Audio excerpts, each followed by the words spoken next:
বিসমিল্লাহির রহমানির রহিম।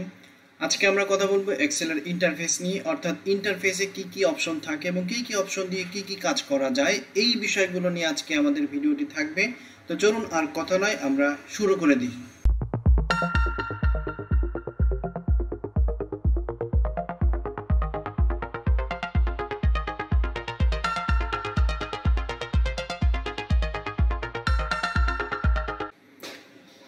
ওকে, আমরা আজকে কথা বলবো এক্সেলের ইন্টারফেস নিয়ে, অর্থাৎ এক্সেলের যে মেনু বা যেই অপশনগুলো সামনে থাকে সেই অপশনগুলো সংক্ষিপ্ত একটি পরিচিতি আপনাদের সামনে তুলে ধরছি।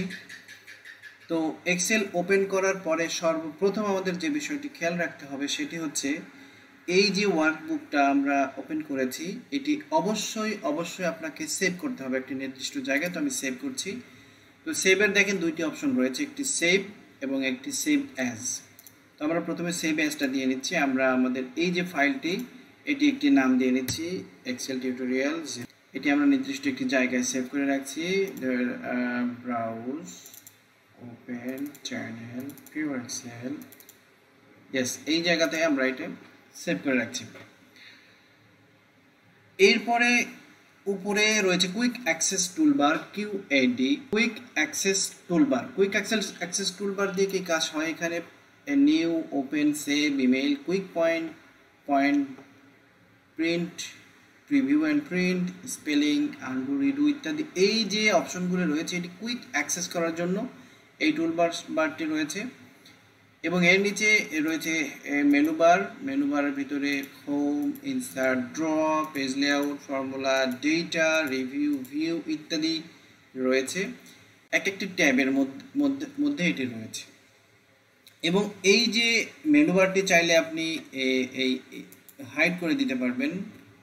এখানে যে রিবন রয়েছে এটি দিয়ে আপনি হাইড করে দিতে পারবেন এবং চাইলে এটি আপনি ওপেন করে রাখতে পারবেন। খেয়াল করবেন এখানে পিওর এক্সেল নামে যে অপশনটি রয়েছে বা যে মেনুবারে যে ট্যাবটি রয়েছে এটি ক্রিয়েট করা যায় এবং আপনার প্রয়োজনীয় সকল টুলস এর ভিতরে ইনক্লুড করে আমরা কাজ করতে পারি। আমরা এই ওয়ার্কবুকের প্রত্যেক একটি শিট প্রত্যেক একটি শিট রয়েছে এবং অসংখ্য শিট রয়েছে। এখানে 1 2 3 ভাবে আপনার অসংখ্য শিট রয়েছে। এই শিটগুলিকে একসাথে দেখার জন্য আপনি বাম পাশে এখানে রাইট মাউস দিলে আপনার একসাথে কতগুলো শিট এখানে আপনার রয়েছে এটা আপনি কুইকলি দেখতে পাবেন। এবং এই যে menu bar, quick access toolbar, র, কলাম, শিট সবগুলোকে নিয়েই মূলত এটি হচ্ছে একটি ওয়ার্কবুক। আর কলামের পরিচিতি হচ্ছে এটি হচ্ছে কলাম এবং এটি হচ্ছে র। এখানে মোর দ্যান 3000 কলাম রয়েছে এবং 10 লক্ষ এরও বেশি র রয়েছে যেখানে কাজ করা যায় এবং প্রত্যেক একটি সেল দিয়ে এবং র কলামগুলো গঠিত।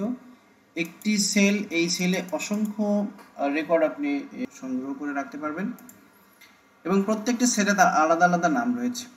প্রত্যেকটি সেলের আলাদা আলাদা নাম রয়েছে, যেমন এটি হচ্ছে G8, র 8, কলাম G, তা G8। এবং আপনি যদি কোনো ডেডিকেটেড সেলে যেতে চান তাহলে এখানে আপনি লিখতে পারবেন G14, চলে গেল।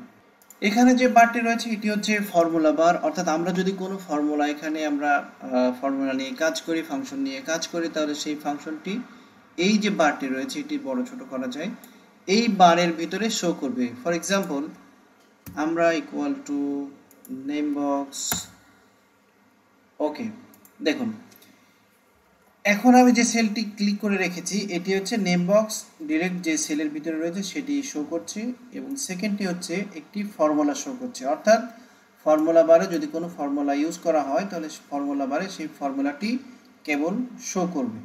এখন আমরা যদি কোনো কলাম বা র ইনসার্ট করতে চাই তাহলে এখানে কলামের উপরে রাইট মাউস, ইনসার্ট অথবা সিলেক্ট, কন্ট্রোল শিফট প্লাস, এভাবে আমরা ইনসার্ট করতে পারি। রতেও ঠিক, সিলেক্ট, ইনসার্ট, আমরা এভাবেও ইনসার্ট করতে পারি। আমরা যদি কোনো কালার দিতে চাই কোনো কিছু, যেমন আমরা এটিকে একটু কালার করব, ফিল করব, যে কোনো কালার, এখানে ডেডিকেটেড কালার রয়েছে, আমরা ফন্টটাকে একটু কালার করব এবং ফন্টটাকে একটু বোল্ড করব। এটাকে বিভিন্ন ফরম্যাট রয়েছে, সাধারণত ক্যালিব্রি এবং নিউ টাইম রোম্যান্স বা ফারদানা ইত্যাদি অনেকগুলো ফন্ট রয়েছে, যার যেটি পছন্দ সে সেটি ব্যবহার করতে পারে। তার মানে আমরা একটু ফন্ট বড় ছোট চাইলে করা যেতে পারে, এটি বড় করা যেতে পারে ইত্যাদি। এভাবেই কিন্তু আমরা আমাদের ফন্টটা চেঞ্জ করতে পারি, কালারটা চেঞ্জ করতে পারি। এবং এই যে এরিয়াটা আমরা নিয়েছি, এই এরিয়াটাকে আমরা একটা বর্ডার শেপের মধ্যে নিয়ে আসতে পারি, অল বর্ডার। তো আমরা এই যে শীটটি জুম করে দেখতে পারি, ছোট করে বড় করে, সেটার জন্য ডান পাশে আমাদের যেতে হবে, এখানে আমরা জুম করতে পারি, এখানে আমরা জুম আউট করতে পারি।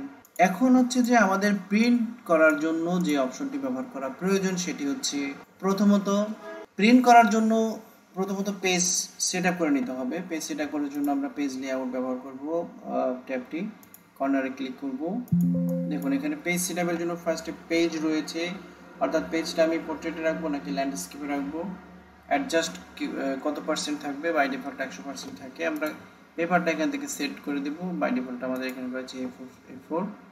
এরপরে মার্জিন রয়েছে, আমরা কত ইঞ্চি মার্জিন রাখবো, তো আমরা এখন ওকে করে দিলাম। দেন আমাদের এখন প্রিন্টিংয়ে যেতে হবে। নর্মালি প্রিন্টিংয়ে যাওয়ার জন্য ফাইল, প্রিন্ট, এই একটি প্রিভিউ, আমাদের এতটুকু রেকর্ড আমাদের কিন্তু এখন পর্যন্ত রয়েছে। তো আমরা এখন হচ্ছে প্রিন্টার, যেটি আমাদের কম্পিউটারের সাথে প্রিন্টারের যে সেটআপটা কমপ্লিট হওয়ার পর এখানে